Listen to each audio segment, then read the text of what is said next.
Hello, I'm Kaitlyn Moyes, And I'm Heather Morris. and welcome to the Ignite podcast, episode number 20. And today we are talking about safe ways to maybe participate in some partying with your friends. And I see that the topic on my notes is life lessons from a former partier. What's that about, Kaitlyn? And I will say that I did a bit of partying back in my younger years, Heather. So does partying mean, does that talk about like you go to a lot of parties a lot? Is that what that means? Okay. Yeah, I think that means spending time with your friends maybe on the weekends and going to like a house party or something like that. Oh, okay. I didn't do a lot of that. Well, that's okay. I wasn't allowed to. You're probably better off for it. How do you get to do that, Kaitlyn? Because I couldn't get out the front door. I think that I probably didn't listen to my parents as much as I should have. Okay. That's probably what was going on then.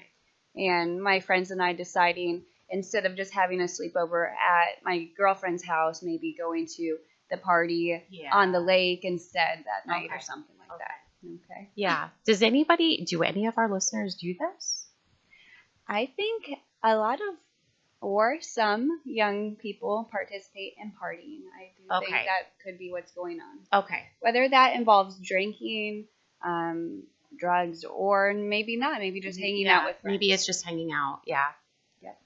So I first want to say that the friends that you spend time with play a huge role in the decisions that you make. So back when I was in high school, I wasn't hanging out with maybe the friends that had the best of morals, I will say that. So that's kind of what led me to engage in partying and that type of behavior and underage drinking. So it's definitely important who you spend time with. I agree. You know, when I was younger, so I feel like as a teenager, I had two sets of friends. So one set of friends was at church. And then one set, were mostly all Christian friends, making mistakes just like I did, but trying to do the right thing. And then I had my school friends that didn't know what they believed, what they thought, whatever, but they were good people. It doesn't mean they're not good people. They just didn't have that like church foundation. So I was in both worlds. Like there's just no other way to say it. So that's a confusing situation to be in, but I'm grateful for that church connection because it kind of pulled me back in when it was time. So yeah. And you've told me a little bit before about having those boundaries maybe, or those representations of, not everybody is drinking. There are people that are making different choices that you can follow and kind of look up to, I think is important to have in your life. Absolutely. Yeah. And I love this quote. It's from Unknown, but it says, "A smart individual learns from their mistakes. A wise person learns from the mistakes of others." Oh, wow. I love that. So I just wanted to share that because when I was younger, I put myself in a lot of positions that were dangerous. Yeah, I think we all do. And most of us do. Sure. And I can look back and really think about times where I believe that God saved me. Like, for example, it was after a party and I got into a car with someone that had been drinking, and I didn't feel comfortable with it, but that was, in my mind, the only way to get home. And we'll offer you some resources at the end here, so you don't have to be in this situation. But anyway, we got into the car. I was in the passenger seat. My friend and her boyfriend were in the back seat. And he starts driving, and he begins going way too fast because he's intoxicated. He's not thinking clearly because alcohol affects the brain. And he starts speeding down these back roads, going about 100 miles an hour, literally, hits a mailbox, and crashes the entire windshield. Glass breaks all over us. So scary. And he keeps going. And eventually we make it back to my friend's house and get in the driveway. And we were both all so shaken up because we could have died that night. And I fully believe that it was God that just protected us during that time. It was just crazy. So if anybody's listening to this, my advice is really just try not to put yourself in those situations where you could become harmed. Yeah. And I think that this is what it's all about, the discussion. Like, there are um, there's some decisions that you can make before you go to anywhere, right? Because you're never responsible for what other people do.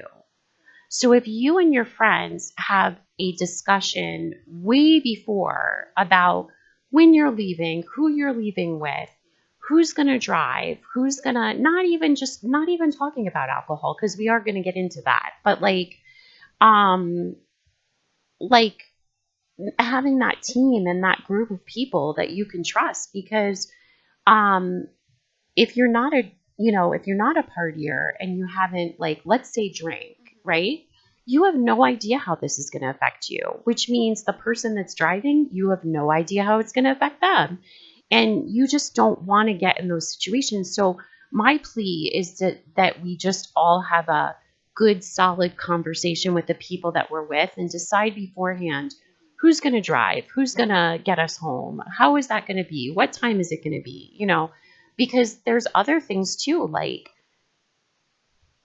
scary situations that don't have to do with you drinking, that, we all know what we're talking about, like being sexually, exposed and that kind of stuff. So if you have friends that you can trust, that that they're going to watch out and make sure you're there at the end of the night, that's really what the best situation for everybody is, right? Absolutely. Absolutely. I think that's a great point of talking about it ahead of time. So if my friend and I were to have that conversation ahead of time and say, look, we're not going to get in a car with somebody that's been drinking, and maybe we're going to call our parents instead, even if they're going to be mad at us at the time that we are in that situation. My parents have told me before, I don't care. I will still pick you up. I want you safe. So that should have been a time when we did call, a parent or somebody that we trusted to pick us up. But we can learn from our mistakes, and we can learn from the mistakes of others too. So let's get into a little bit about how drinking affects us. First off, it can affect our physical health. So we can have hangovers if we drink too much. The next day we can feel completely depleted. Our electrolytes are kind of lowered in the body. Dehydration can set in. Um, and when we're in that state, like say we're at a party and we're drinking, um, it affects the brain as well. So the cerebellum is affected. That kind of ties in with balance and coordination. So you might be a little wobbly if you're drinking too much. It also affects the frontal lobe, and that's what deals with thought and cognition. So maybe in that state of drinking, you might not be able to make those rational decisions that you would have sober. And then it also affects the hippocampus, which is the area of the brain involved with memory. So you may wake up and have had a blackout and not recall certain parts of the night, which is incredibly scary. Yes. So those are just some ways that it can be affected. Thank you, Kaitlyn, because I think that it's hard for us to know until we experience it, like what it's really doing to our body and, our mind and that kind of stuff. I pulled up some stuff too, because I guess I didn't understand at that age what, this is a BAH table, and we're talking about which is body weight to pounds table. So it's pretty much saying that if you are between 100 and 120 pounds, right? Which you can go on the chart and see all of them. But one beer is already making your driving skills significantly affected. And it says you can have possible criminal penalties if you're pulled over, right? So just one drink. Yeah, I think that's pretty startling to hear you can be affected by just one drink, because usually we think of partying. You're drinking probably at least, I don't know. I mean, you can drink up to 4 or 5, whatever, in some circumstances. So one beer definitely, I think, can cause. Yeah. Oh, definitely. Well, according to this chart, though, if you're getting up to 5, you're like definitely legally intoxicated at that weight. So now, if you weigh 180, it kind of seems the same thing, where one and a half can still affect. So that is like interesting to see it up there on a chart like that. You know what I mean? Yes, So just, definitely. And body weight does play a role in it. So if you are a smaller person, you're going to be more affected by alcohol. So, yeah, there's something to keep in mind too mhm. if you decide to drink. So Caitlin, do you think that if you, so I think that's what obviously what you're saying. If you had a different group of friends, do you think that you would not have gotten into drinking? Would you have done this on your own? No, I don't think I would have just gone off and done drinking alone. Um, I think I would have made different choices. But, I also think that we can learn from all of our experiences. And I don't necessarily regret the friends because I mean, they're my genuine friends that I cared about and enjoyed spending time with. So I'm glad that they've been a part of my life. But yes, if I had a different group of friends, I know that I wouldn't be doing some of those things that I got involved with. And I equally think that my group of church friends were a good reference for me, that even though I was making unwise choices with my friends from school, Mhm. that just kind of dabbling and definitely doing the kind of things that my parents wouldn't have liked. But I don't have scary stories like you do. But I'm glad that my church friends were like that good point of reference. Like, this is how I should be living. Because I think that they pulled me back, you know. And my husband was never a drinker and was really disgusted by it. So that was like a good thing too as I was getting older. It just, how, that's not, Mhm. you know, if somebody's disgusted by it. So I'm glad, I'm grateful because I don't care to drink anymore. So I am going to talk a little bit though about that point of reference and the fact that I did go to church and that kind of stuff. Now, not every church is the same. There are churches that do not have a discipline to not drink. But every church, obviously, and in the Bible, it talks about not overindulging in anything. I mean, that's eating, that's drinking, that's just that you should have a discipline in your life for God that, does not overindulge in anything in your life. Okay. So in our church here at the Salvation Army, we have a discipline to not drink at all because, the way I can explain it is if you don't touch it, then it's not something that would ever be a problem, which is very smart.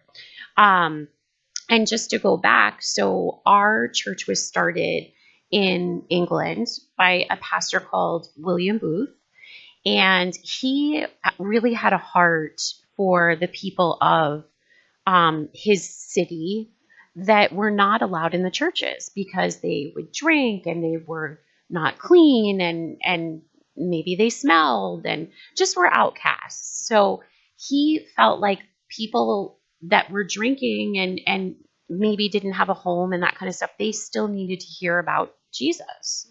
So he sometimes just on the side of the street created a group and he did something I love called Soup, Soap, and Salvation. So he felt like if he could feed them and have food in their bellies, so like soap, meaning like maybe give them clean clothes or whatever it is that he has as resources. And then he would teach them through all of that about God. And he also thought, well, when we do communion, I can't give people that might be alcoholics, alcohol. So and probably because of finances too, he just said, we're going to put that aside.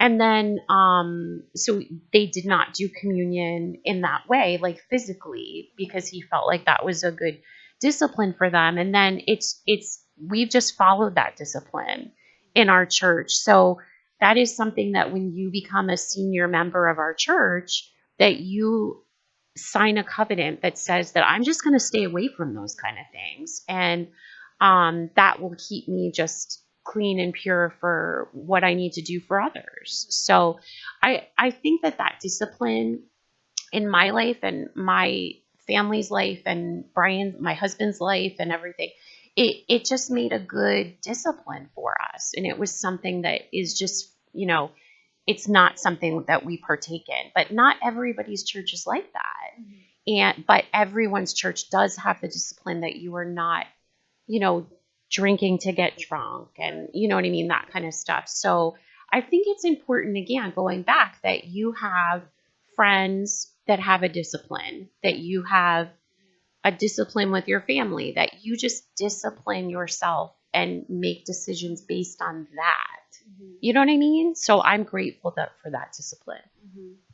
Yeah, I think you made a lot of really good points there, and it is a discipline. And you know what? I'm 27 now, and my husband and I have made a discipline to not drink alcohol anymore, because we realized that it wasn't healthy for our relationship. It wasn't healthy for our body. And we just made that decision on our own. And I'm telling you, that's one of the best choices that we've ever made, because it cut out the fights that we would have if we were both drinking. That would cause outbursts and anger and things like that. So I'm happy that I got that out of my life. And it's just a choice. And I think that's kind of a trend going on right now, is people realizing that alcohol really isn't that cool as people think it is. And I see a lot more young people choosing not to drink anymore, which I'm really encouraged by. Nice. Yes. So if someone is drinking, though, I want to give them the tools so they don't have to put themselves in a dangerous situation. So, Heather, you have some of the resources. You found an app. Yes. That's pretty cool, that you could use, say that you have been drinking and you need a ride home. So what is that app? So that app is the I'm Drunk app. You can put it right on your phone. It's for the state of Ohio.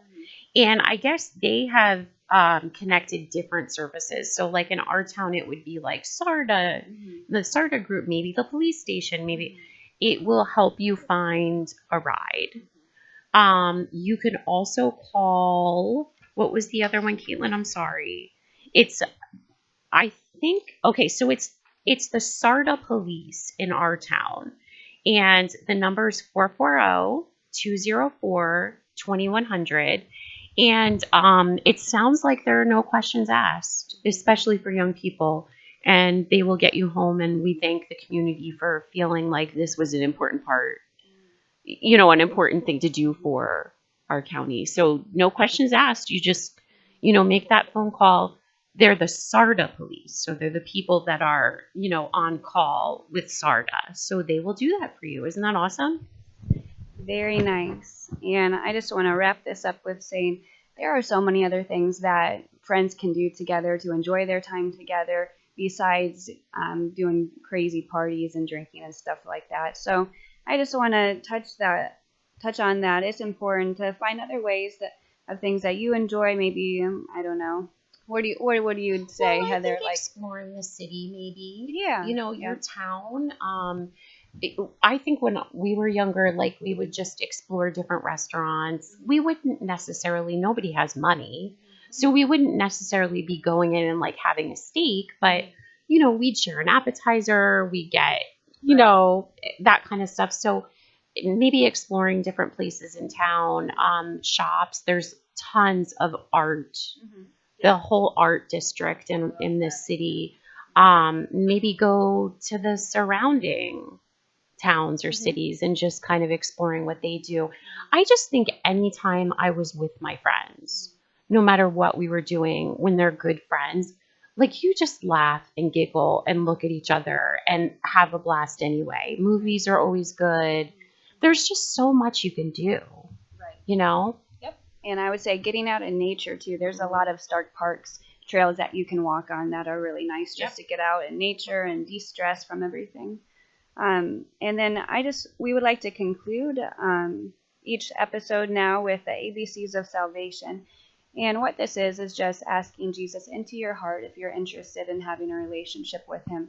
And I'll tell you, that was really the turning point in my life. And, I went from the partying, from kind of making poor choices to asking God to come into my heart. And then that's when everything kind of changed. And I feel like I'm a new person because of it.